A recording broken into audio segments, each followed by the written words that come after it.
বন্ধুরা, আজ আমরা চলে এসেছি পলাশী, যেখানে সংগঠিত হয়েছিল the battle of Palashi. Kolkata থেকে যদি আপনি পলাশী আসেন তবে আপনাদেরকে নামতে হবে প্রথমে পলাশী স্টেশনে। সেখান থেকে পলাশীর প্রান্তর যাব বললেই টোটোওয়ালা 10 টাকার বিনিময়ে আপনাকে সেখানে পৌঁছে দেবে। রাস্তার দুই দিকের গাছ সত্যি মনকে শান্ত করে দিচ্ছিল।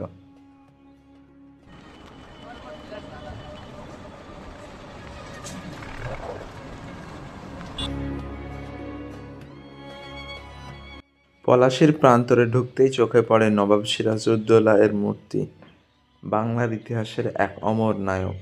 বন্ধুরা, এখন আমরা অবস্থান করছি পলাশী, যেখানে যুদ্ধ হয়েছিল সেই স্থানে। আপনারা দেখতে পাচ্ছেন চারি সাইডটা ঘিরে রাখা হয়েছে।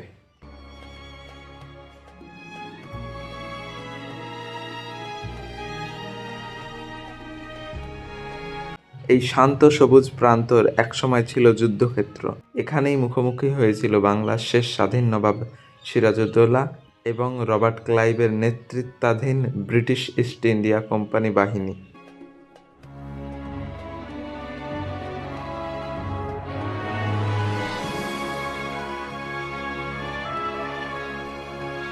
তৎকালীন বাংলার নবাব সিরাজউদ্দৌলার সেনাবাহিনীর সংখ্যা অনেক বেশি ছিল, কিন্তু বিশ্বাসঘাতকতা এবং রাজনৈতিক ষড়যন্ত্রের কারণে যুদ্ধের ফল নবাবের বিরুদ্ধে যায়।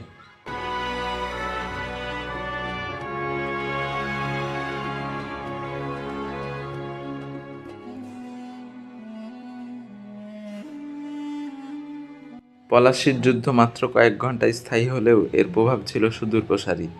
এই যুদ্ধের পর বাংলায় ব্রিটিশ শক্তির আধিপত্য প্রতিষ্ঠিত হতে থাকে এবং পরবর্তীতে সমগ্র ভারতবর্ষে ব্রিটিশ শাসনের পথ প্রশস্ত হয়।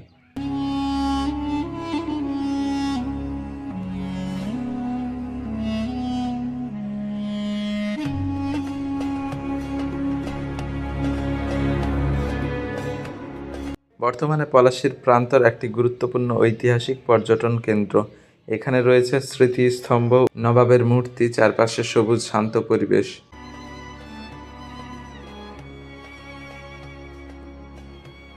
পলাশীর প্রান্তর শুধু একটি স্থান নয়, এটি বাংলার ইতিহাসের এক গুরুত্বপূর্ণ অধ্যায়, যা আমাদের অতীতকে স্মরণ করিয়ে দেয় এবং ইতিহাস থেকে শিক্ষা নেওয়ার সুযোগ করে দেয়।